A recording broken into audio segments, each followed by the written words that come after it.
So we are about to be on the live. Okay. So we are almost there.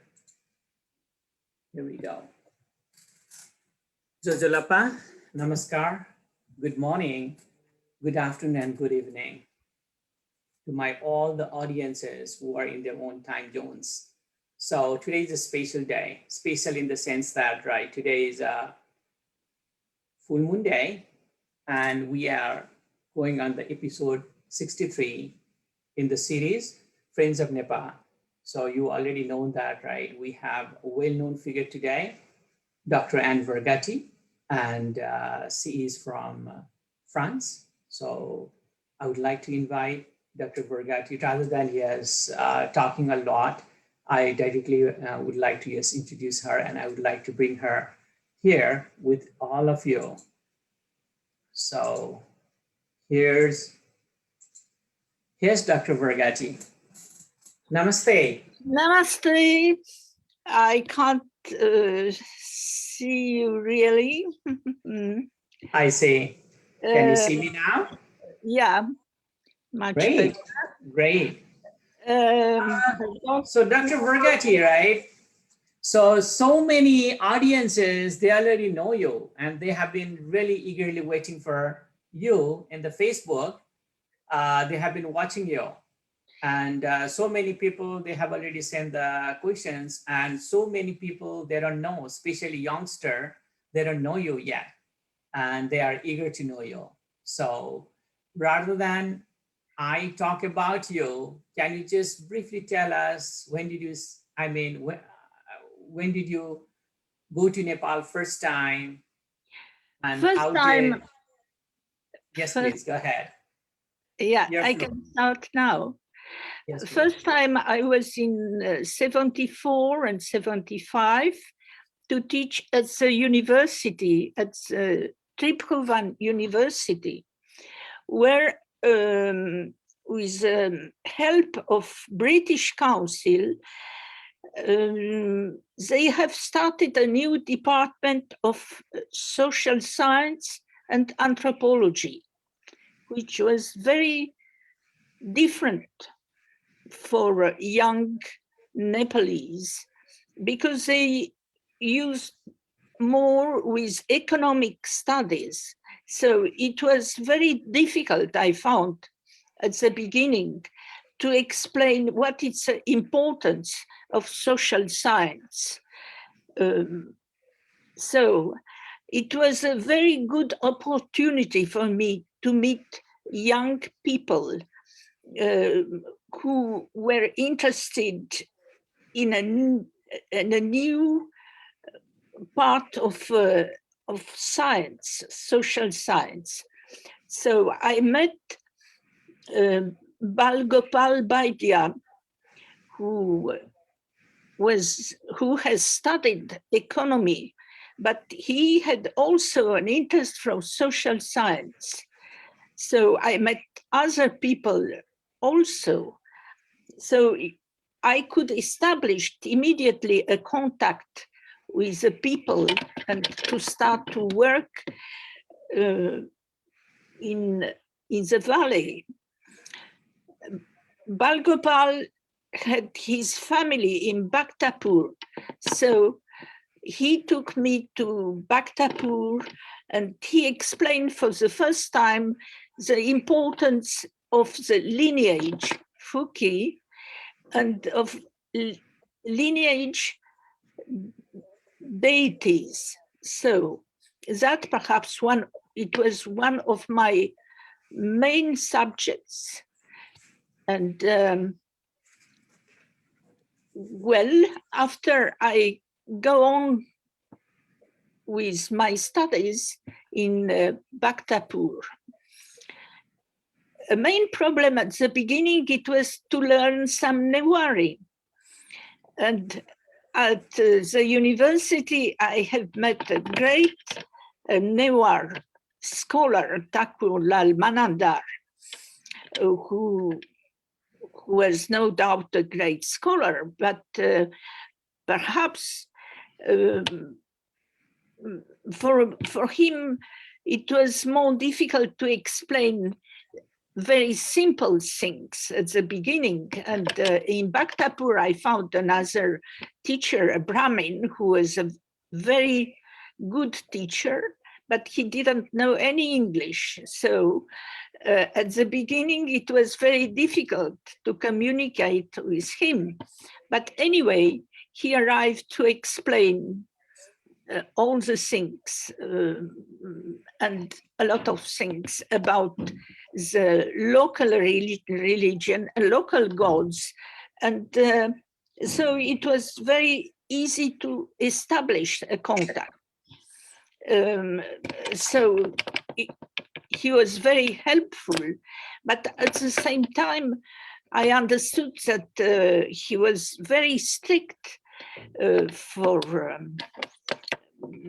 the way that he behaved, because he was afraid that he will be polluted by the contact with a foreigner woman, and he has never accepted, for instance, to have tea or to eat something in my presence. So, well, I have to adjust to that and to understand, you know, the way that he behaved. So my first study was in Bhaktapur, my first article, and it was about the goddess Taliju, a very important goddess for the people in Bhaktapur. And I understood that in a way, he's one of the main goddesses, and all the ceremonies turn around the temple of Taliju. Another aspect important was about rituals. Rituals, as I have mentioned, about lineage and the cult of lineage, which is an annual ceremony performed by the members of a lineage, of a Fuki, if that is the right term, if I remember well. So I have attended, but I didn't understand very well because I didn't know at the beginning what is the meaning of this tantric meditation, you know, how you have, you know, this mental process to invite your Kul Devata to come to assist, to be present at the ceremony. So it took me a lot of time to understand that. So with the explanation of Rama Patiraj, perhaps I understood better. There are rituals important for young people, like for the small boys is Kayeta Puja, which is performed when the boys are 5, 6, 7 years. But that is what is important from social point of view. It's an individual. I mean, you have one boy, 2 boys, but not more. But for girls, which is very important and specific for Newah society, it's Ihi. So if you can show this photograph for Kayeta Puja that I have, you have a photograph, the first one, it was in Bhaktapur, long time back, for Kayeta Puja, the first one. Could you show it? Oh, sure, right. This is the first one. Okay. Yeah, first one, please. Yeah. No, first one in black and white. It's for the Kaita Puja, I have only this one, Anne. This one, yeah, okay, show you, please.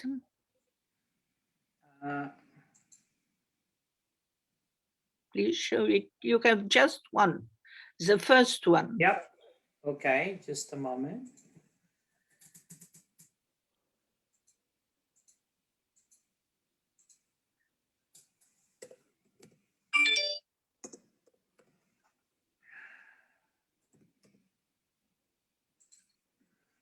Okay, if you can't show it.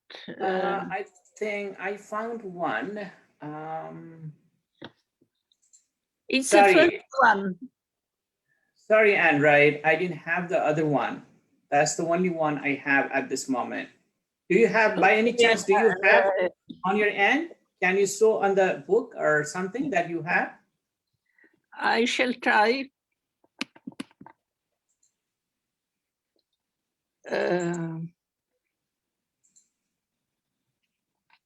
No.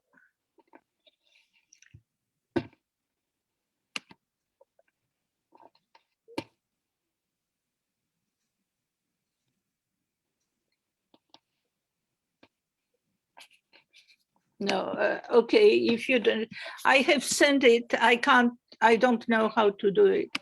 Sorry, okay. Okay, so we can go on. And you'll show the first one, the more important ritual for Newah girls, it's called Ihi, which is a marriage to a god. When the girls are very young, before puberty, they can be between 3-4 years till 11-12 years. So,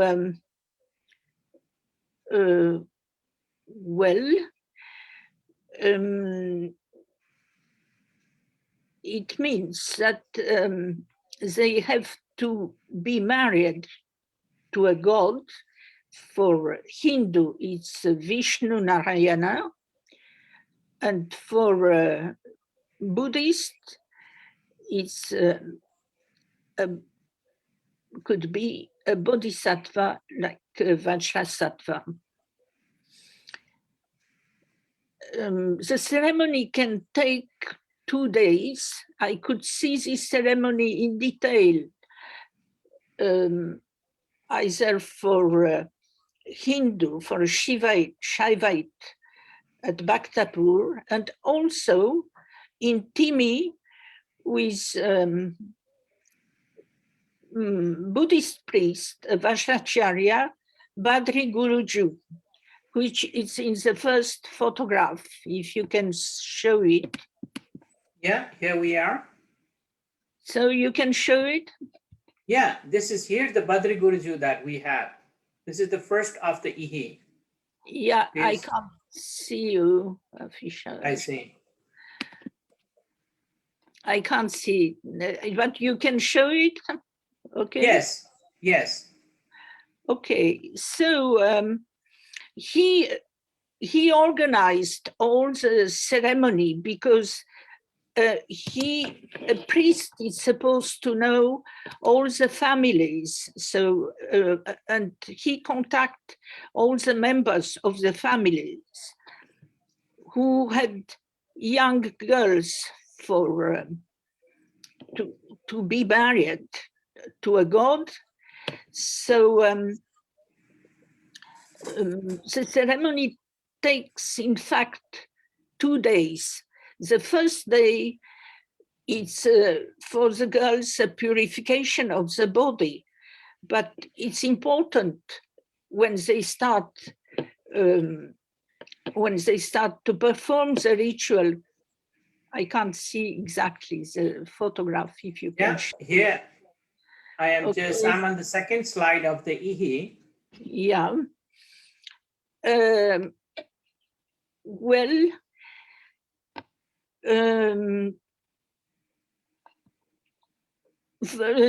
He has started to build a mandala, which is very rare to see in a Newah context. So it was very interesting to see all the details, how he constructed this mandala. And in this way, what he explained, he was inviting the gods to be present as a ceremony. So the mandala constructed with different 32 small kalash was there for 2 days. And at the end of the second day, when the ceremony was finished, it was destroyed. Well, what is important, perhaps I will not go into details of this ceremony, but what is important for girls is to take the measure of the body, as I have seen, you know, in,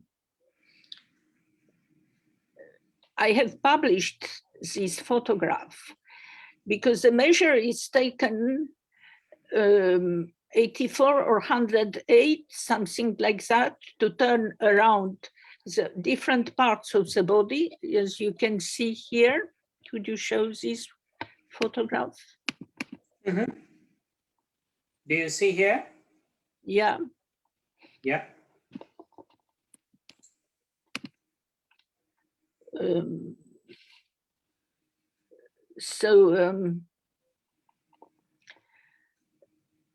So this thread, yellow thread with betel nuts, which are put on the thread, are will be given after to a human husband. The marriage of the girl used to be when she was 17, 16, 17, 18, usually like in India.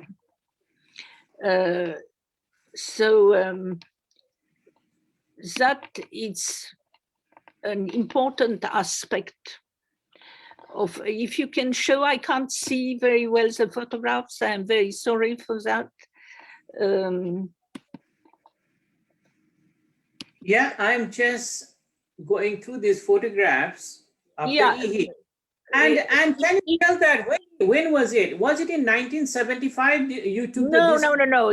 It was later, and I was there with in 82 or 83, much later, and I was there with a professional photographer. So photographs are very good from technical point of view, I mean.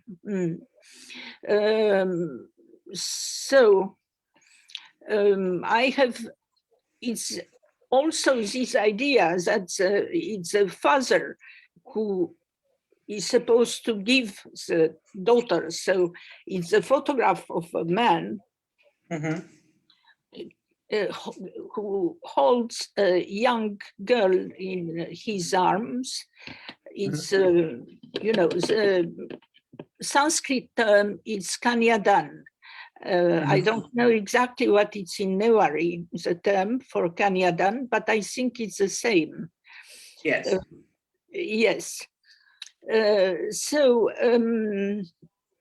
Well, that, I think it's an important aspect of Newah society, because the Newah women have the right to remarry or to leave a husband, which in Hindu society, or puts a Hindu ideology, is not accepted. So they have more freedom than the Hindu women in a traditional way. Well, I think it's very important to talk about the towns of Kathmandu Valley, which are very different in the sense that the three main towns, the royal towns, Bhaktapur is a Shaivite Hindu town. Patan, it was always a Buddhist town, and it's well known for the four stupa which are around the Patan. And Kathmandu, of course, with a royal palace, is no doubt Hindu, but more mixed today, and all the foreigners live in Kathmandu. And for instance, all the Indians and all the Indian shops are in Kathmandu. Bhaktapur is far away considered from Kathmandu. I mean, when I was there, tourists used to come, to visit the monuments, the temples, but they have never stayed for the night. And at that time, it was no restaurant, no cafe, nothing. So it was a very short visit in Bhaktapur. Well, I have to say that festivals are very important for people. So I spent a lot of time to see or to understand the meaning of Biscuit Jatra, which is the main festival in Bhaktapur. And I have written a long article about that. And to understand the festival in Kathmandu Valley, it's very difficult because it's no text really about that. All what is going to happen, only the local people will know how it's organized, what time a ceremony will start. Well, perhaps they calculate which day should start, yes, but you don't know exactly what time it will move, this big chariot rata of Bhairava. And well, you have to wait, but for people, it's very important to be present there.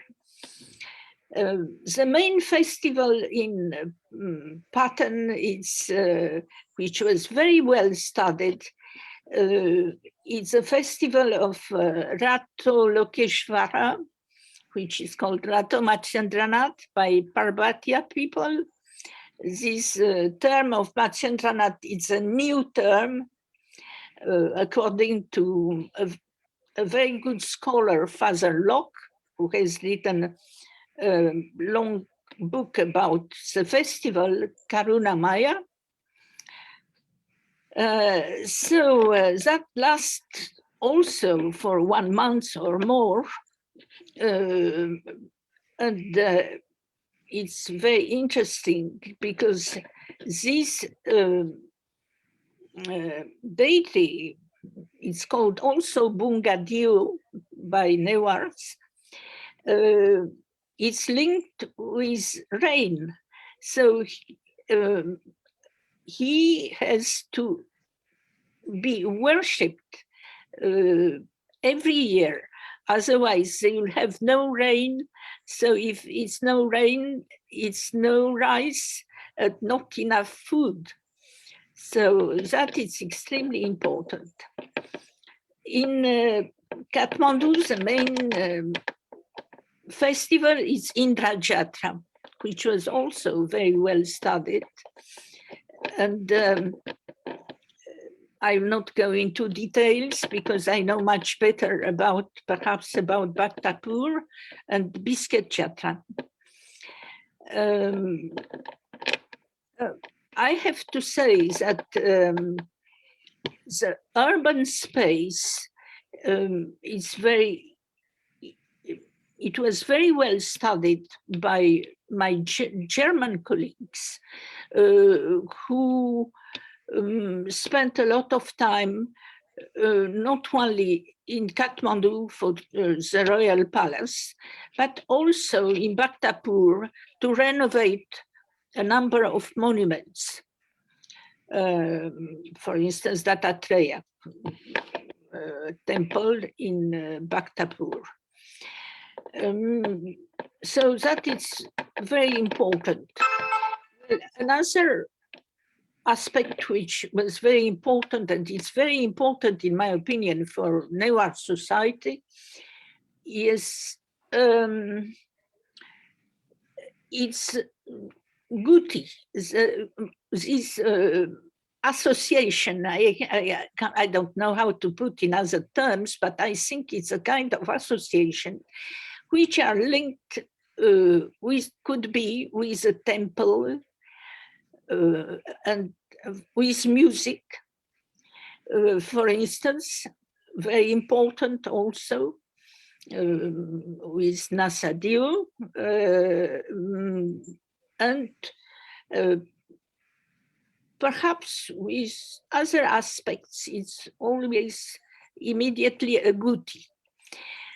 Well, I have written a long article about that, again, more about the Guti of temples in Bhaktapur.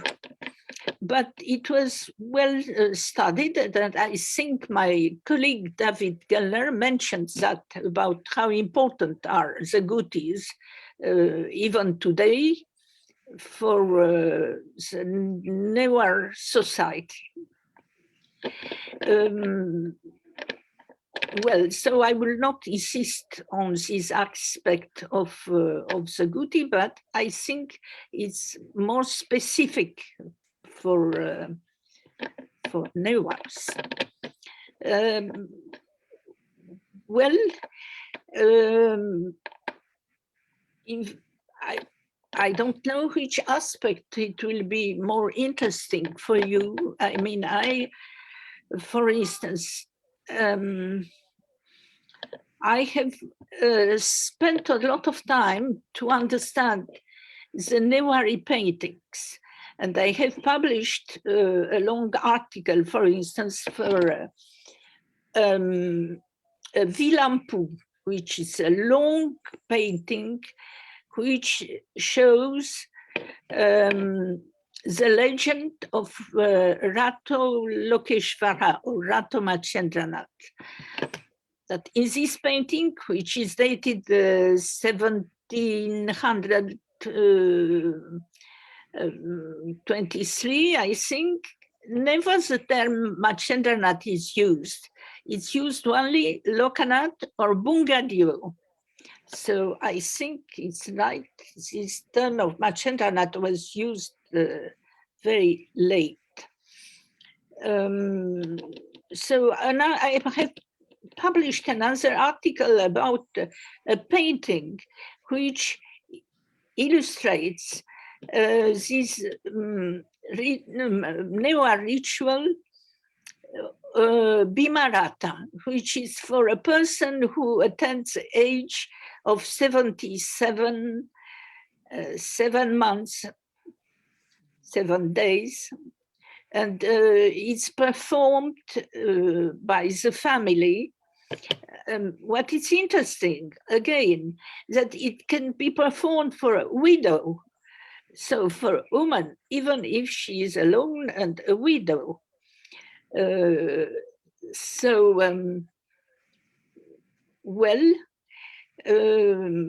Usually it was a custom to order a painting to remember that the family performed this ritual. So that it was an exceptionally interesting painting. So it's a link in Newah culture between rituals and paintings. So that is extremely important. There are more, perhaps, and it's difficult to understand why, but there are more Buddhist paintings showing rituals than Shaivite paintings.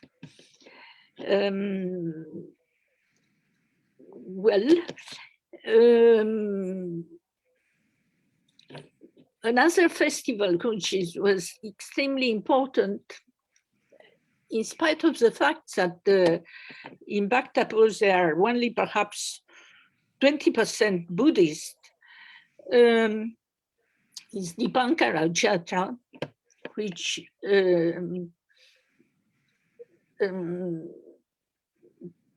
Dipankara Jatra is a form of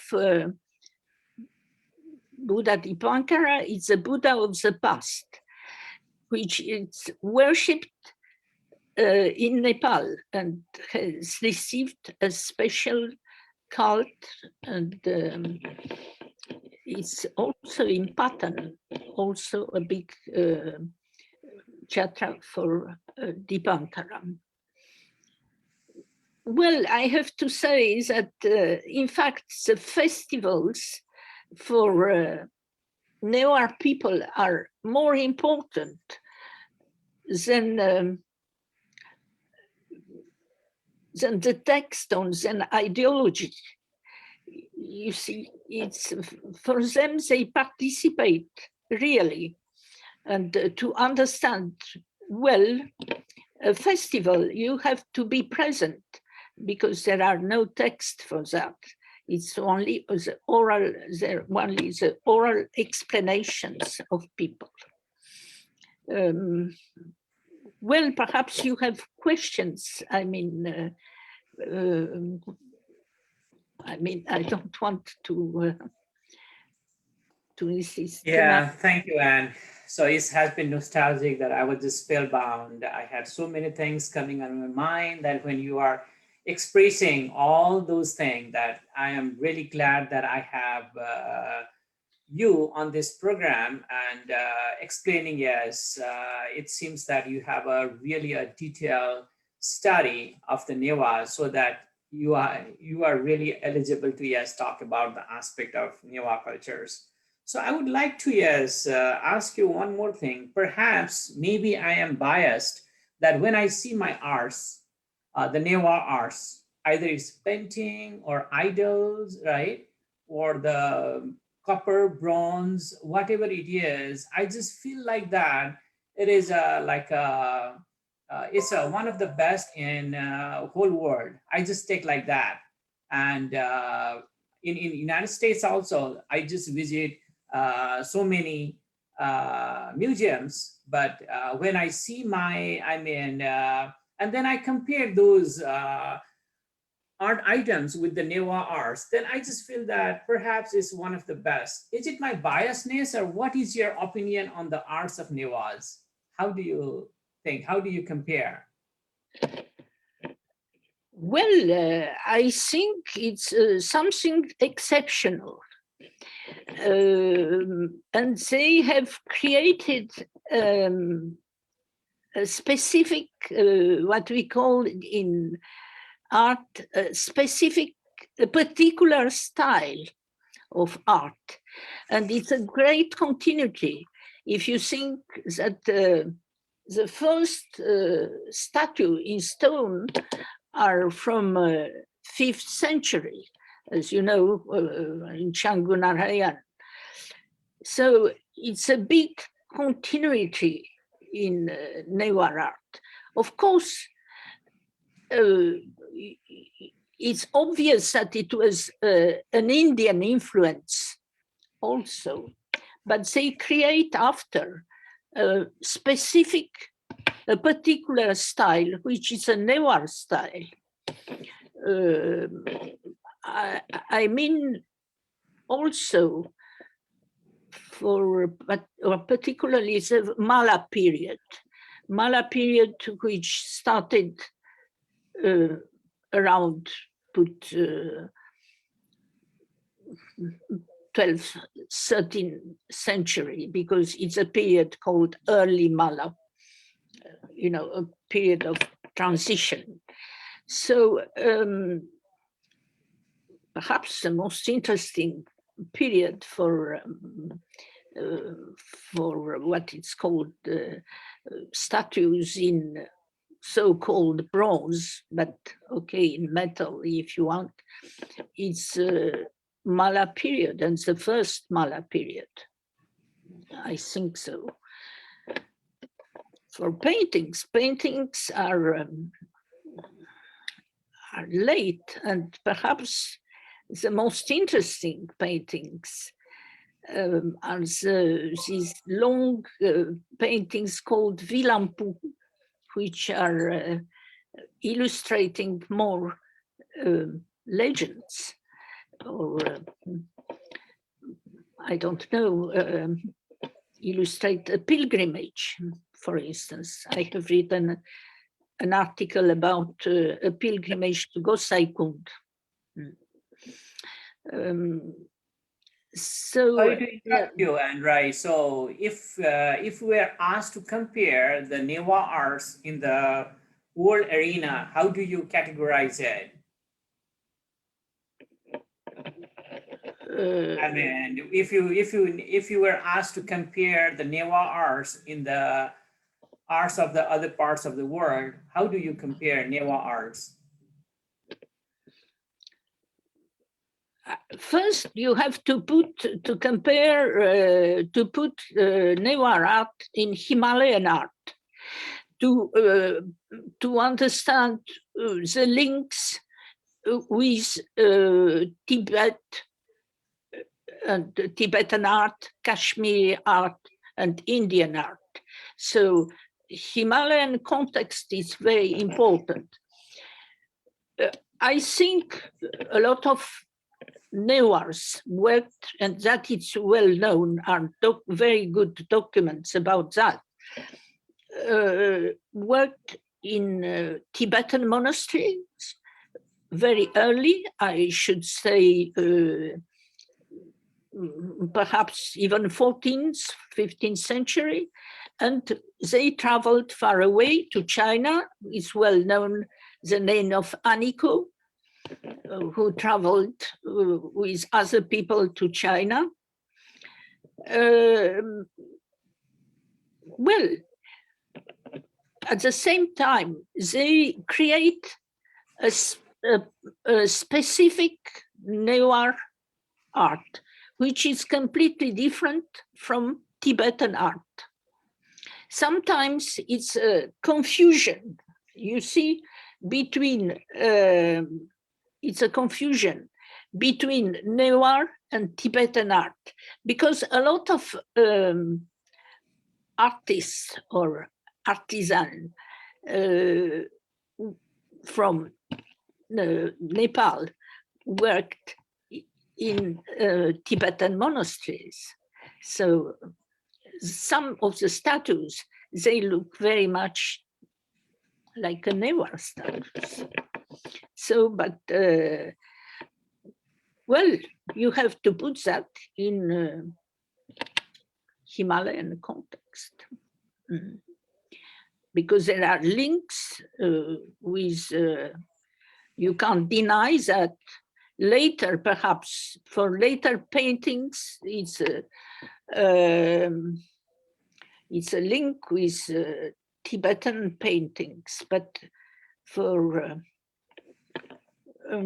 early statues in stone, it's from Lichavi period, it's no doubt an Indian influence also. Thank you, Anne. Yeah, thank you. Really appreciate that. Yes, you have been just giving us your perspective and your study as about the Newah aspects. So let's talk something about the Tantra. And when we Newah people, right, we perform basically as all the performances, ritual performances are based on Tantra. So in your study, what do you think about ritual, religion, and spirituality and the Tantra? Can you tell us something about this? It's a very vague question. I mean, one of the main features of Newah society is a secret. So everything is secret. So it was very difficult, you know, for instance, even if you want to talk about a goddess, a woman will never say the name of the goddess, that is completely forbidden. We'll never say the name of the Kul Devi. What they explained in a very clear way. If you say the name, the god will not protect you anymore.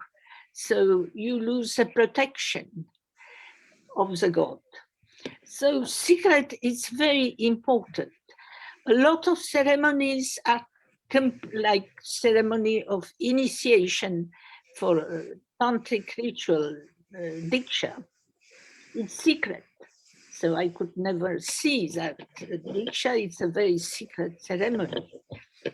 In Nepal, it's very to go inside the temple. So I spent a lot of time there. I used to know very well Ramapati Raj. Well, I could never go inside the temple of Taliju in Bhaktapur. You know. So I think that is part of the tantric ritual. Well, it's very important to be careful about the gods, because the gods, they have to protect you. So, well, it's very important what you eat also. You know, according to Ramapati Raj, you become what you have eaten, you see.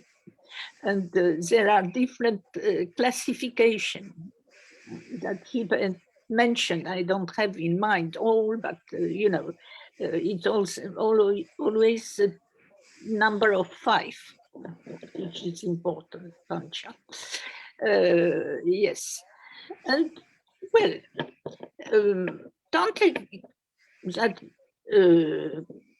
they are different from other Hindu Brahmins, because they can eat meat and they can drink alcohol.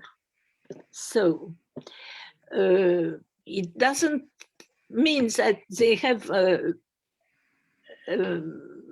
different status for Brahmins.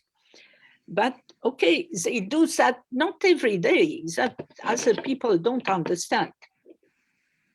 It's ritual. For instance, you can eat, for instance, fish at a special ritual. You can have some alcohol for a special ritual. And I have seen that perhaps in India, after in Rajasthan, when there are the tantric priests, you can offer, when it's a special ritual for a goddess, you offer alcohol, for instance. That is part of this tantric. I insist about this point because in Muluki Ain of 19th century, they have a different status than Parbatya Brahmin that is written, because they used to drink alcohol and eat meat, not any kind of meat, but okay.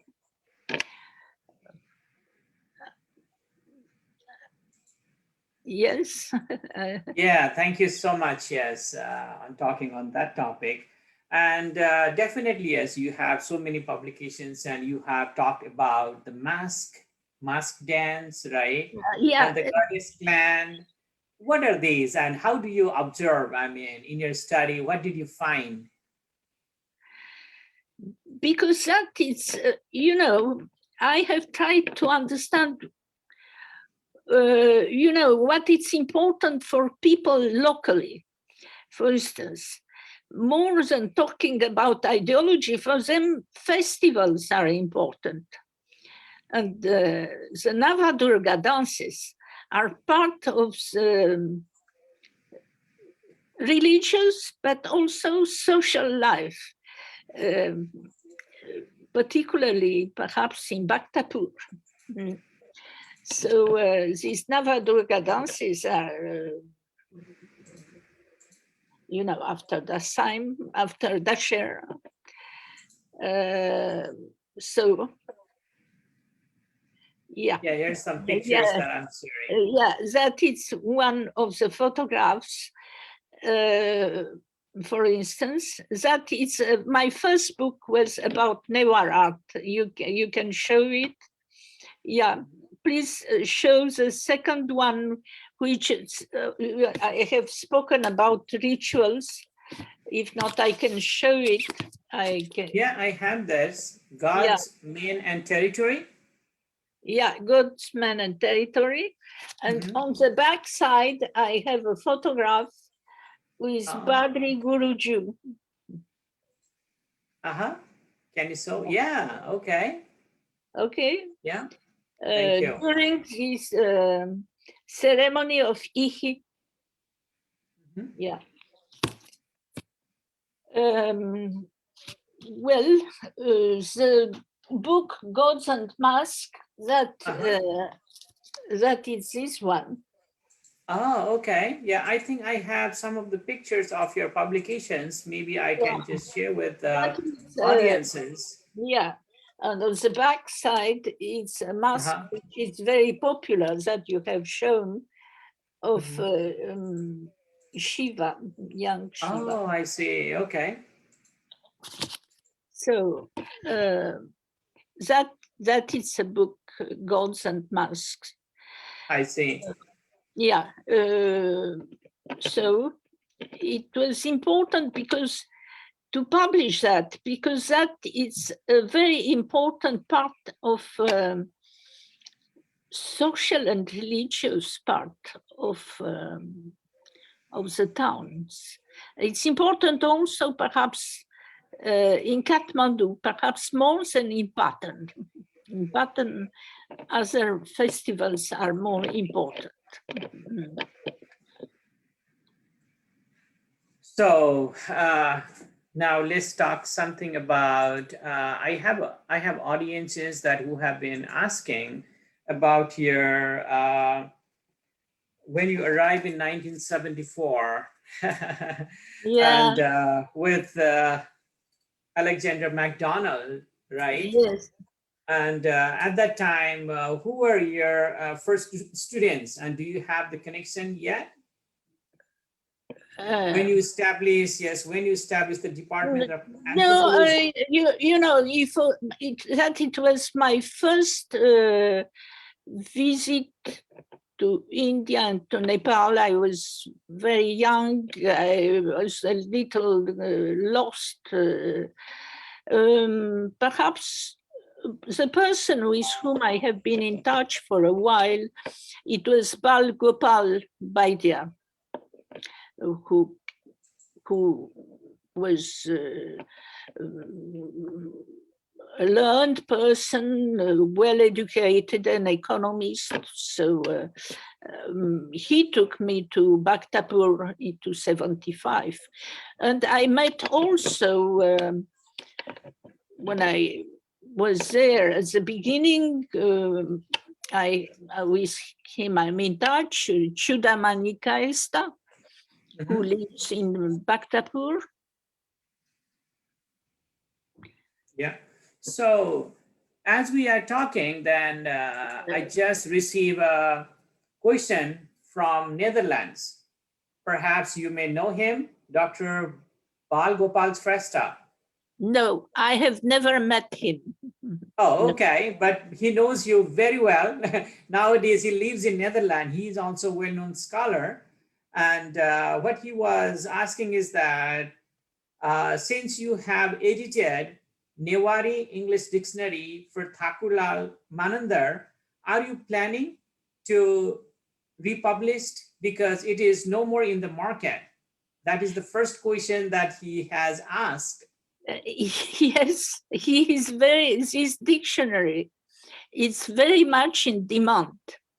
But the story is that Thakurlal died.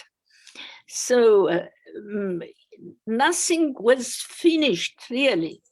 I could finish this dictionary with the help of French professor Jean Filiosa, a well-known Sanskritist who died also that year.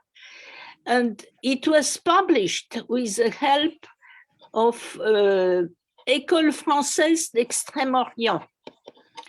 So I should ask the permission of, I don't know, if it's possible. Yes, it would be a good idea. It would be a good idea, but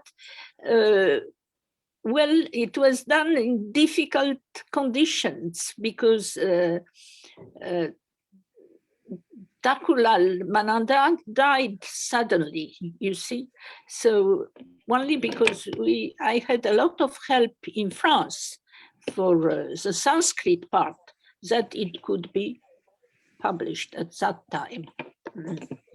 And I had a subvention from a French institution, which is called École Française d'Extrême-Orient. And Balgopal, this Dr. Balgopal Shrestha, he has also, thank you so much.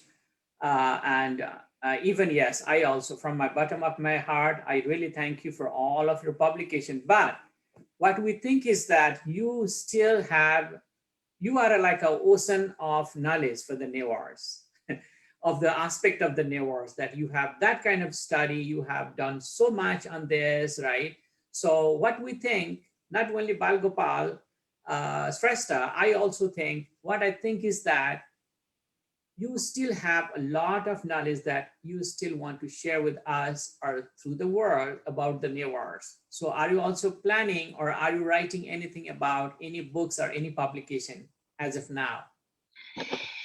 Well, as I told you, at the moment, I have a great interest for Ihi, for this special ceremony, and I have a lot of documents. So first, it's a great interest for that. And it Sorry to interrupt you, Anne. Yeah, if you are writing something on the Ihi, possibly from the United States part, right? I may contribute something. I would like to contribute something on your publication of Ihi, and I can explain it how the Newahs in United States as a whole, that we have been performing the Ihi here, because I am one of the starter of the Ihi in Dallas, Texas. So, and I also have the connections with the all the Ihi organizers in United States. So possibly I can contribute how the Newahs in the United States are doing Ihi and Kaita Puja. Yeah, thank you very much. I would be very happy to see how it's performed now in the States. That it would be very interesting, no doubt. I hope to see the video. You'll have a video after. Yeah, I'll be sharing with you. Yeah. And I just got the text from Dr. Balgopal Shrestha that he's saying that, he has met with you in 2003 in Leipzig during the conference organized in memory of Bernard Culver. Yes, I remember. Now I remember. Okay. I have written a paper about Bernard Culver and Bhaktapur. Bernard Culver was a great scholar, a Sanskritist, and he published a very good book about Bhaktapur, about the territory, the space, the religious organization of the religious space, avec Niels Gutschow, another great German scholar who worked in Bhaktapur. So, yeah. Great. Yeah. And let's change the topic a little bit. Yeah, okay. Now, because of the different kind of situation of the global arena, right? The Newahs has traveled throughout the world. Now people have been living in different part of the world, especially in the United States. and the different parts of Europe and different parts of Asia. And now we have some of the people even living in Africa as well, I have seen. Where in Africa? Where? I see a couple of Newahs in Nigeria as well. Yeah, Nigeria, Ghana as well. Right. Very strange. Yeah. Yeah, it's very strange, but you see that the Newahs are the traders, right? Within Nepal also, if you go in any part of the Nepal, you will find some of the Newahs doing some trading job. So we consider as a business. Yeah. So perhaps maybe that's in our blood, and we travel now not only in Nepal but throughout the world. But wherever we are going, we have been bringing those speciality throughout the world. But at this moment, a couple of things are not possible, right? For instance, So yeah, the couple of things are not possible in the sense that it is the ritual things and the idols of. you mean that we have this pandemia, this virus all over the world? Yeah, we can't travel at the moment. Right. And this has been challenging for Newah people who are residing outside of the Nepal, and even in the new generation, right, because of the westernization or globalization, right, the rituals and some of the tradition has been left there in back home also in Kathmandu Valley. So this has been challenging for us how to, yes, in other words, right, so do you have any message for us, especially as the Newahs who live outside of Nepal? Well, I think it's important to maintain some traditions. I mean, to show a continuity of Newar culture. I know that it's very difficult at the same time to do that, but you do a very good work trying to connect people who had an interest for Nepal, you see. I don't know how to explain that better, but it's very important to try to explain the traditions to your children, for instance. Yeah. Thank you. Well, I would like to mention one thing important at the end, that in France was a great interest for Nepal at the end of 19th century with a great French scholar, Sylvain Lévy, who has written the first important book about Nepal, about Kathmandu Valley, which was published in 1905. So he traveled at the end of 19th century in Nepal. So after he has written a book about Nepal, which is called Nepal, a Hindu kingdom, because it was always a Hindu kingdom, that is sure. Yeah, so well, it was important to show that it was an interest, a great interest, particularly among scholars for Nepal. Well, you have people fond of mountains, but other people were interested in Nepal monuments, texts. For instance, Sylvain Lévy was very much interested by Buddhist text. So, Thank you, Anne. So there are so many questions is coming, but I would like to take one last question that the audience has requested. If you have noticed or if you have studied about the lineage goddess or the goddess clan, can you give some of the ideas? What are these? Well, I have studied the lineage. The lineage, the term is Fuki. And once a year, it's important, they meet to celebrate the lineage deity, Kul Devata or Kul Devi could be, in a special place where there are special stones. It's no image. They are called Digudeo. And I have written an article with all the details. They are coming, even if they are not living, for instance, now in Bhaktapur, they are coming for this annual celebration, which is very important for the unity of lineage. But it's also important, for instance, to introduce, if you have a new wife, it's a good occasion to introduce the new wife to your other members of the lineage. And they have a common meal, and it's a way to maintain a solidarity of different members of a lineage, I think.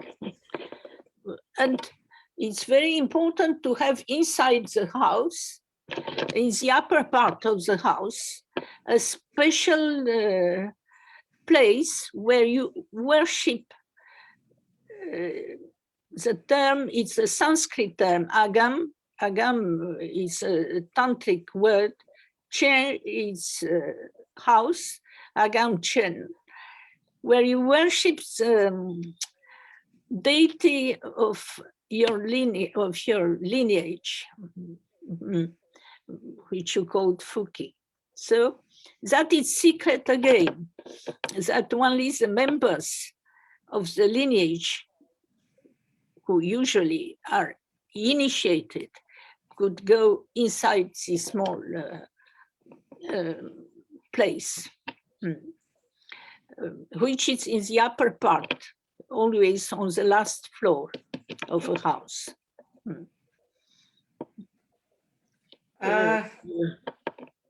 So we have, I mean, you have just explained so many things and what you have perceived and what you have studied about the aspect of Newah cultures and the Newah society and Newah families. So eDaboo team and me as well, that we are really indebted with your vast knowledge. And definitely, as I will be as reading your publications. Yeah, I have seen that you have sent me so many publications copies, and on top of that, now I see where I can buy those books. I'm really but some, that if you can support this idea to reprint, I shall try to contact the publisher in Delhi to reprint the dictionary of Thakur Manadar. Because that it's very useful, and it would be useful for a lot of other people, you see. Well, that it's an idea, because it's no other dictionary, and that has a lot of Sanskrit references. Great. So I haven't get the opportunity as to go through that dictionary, but definitely we will see what we can do on because our it's end. out of print, you'll not find it. I have no copy left, but it's Yeah, out. I have the network with the people that who already have those because they reprinted it. They No, reprint. they don't reprint it, but they have the original copies. It's back in Nepal that I have the connections that they were talking about that particular dictionary, because we have been trying to formulate the course to teach Nepal Bhasa in Yeah, United States. So I have been in contact with so many resources. So one of the resources that I have, he has those copies. So we will see what we can do, and possibly if we need, definitely yes, we'll seek out. We will be asking your help in this regard. yeah, it would be useful. And well, the Sanskrit was corrected by a very good scholar in Paris, because he couldn't, Takulal, he couldn't finish the work. But he was invited in Paris, Takulal. He came twice by the French university at that time when he was working on this dictionary. And he was working with another great scholar, Linhart, who has translated a number of Newari texts. You should look at that, of Newari literature. I can give you Siegfried Linhart, and he worked with Takulal Manadar, more specialist on text. Perhaps I have been trained as a historian and an anthropologist, so I had more contacts with people, and I listen what people are doing, what they are saying, and that it's very different. So thank you, Anne. So we already have crossed the 1 hour time actually. So, but it seems that just a couple of minutes.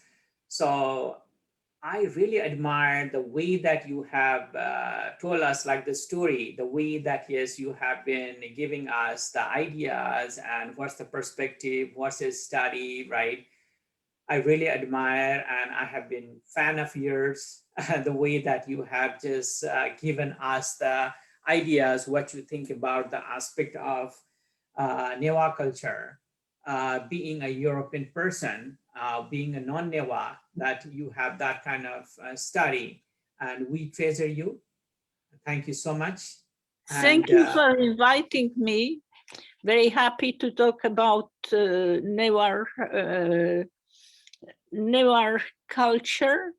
And perhaps I have chosen this part more about ritual and social life than talking only about art, which is another major topic for me. But I think that it's very interesting to see about the daily life, and about masks are again the living traditions of Newahs. Thank you again for inviting me. Thank you so much for your time, Anne. And again, yes, in some other days, again, yes, we would be happy to, yes, have you with us and talking on different topics within the Newah culture. So the audiences, thank you so much. I think that I have included so many of your questions. If there is anything that it left, you can also reach out to us. Definitely would be happy to, yes, bring Anne back one day. Yeah. And so next time, I would like to talk only, for instance, about Ihi, to show all the slides that I have, next time. great. Thank you. Thank you. Namaste. Thank you. Thank you. And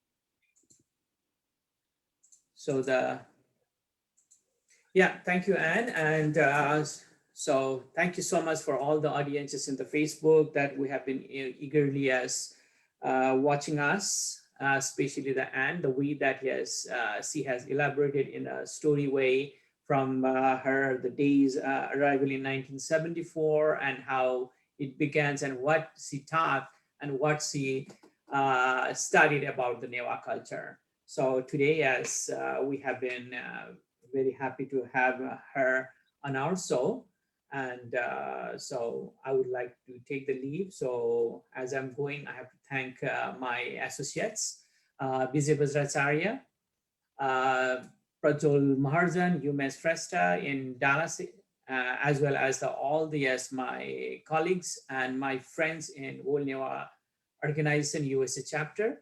And from Nepal, we have Alok Siddhi Tuladar, and you all audiences who have helped us with the questions and your eagerness. Thank you so much. Till Thank next you. time, Thank you. goodbye. Goodbye.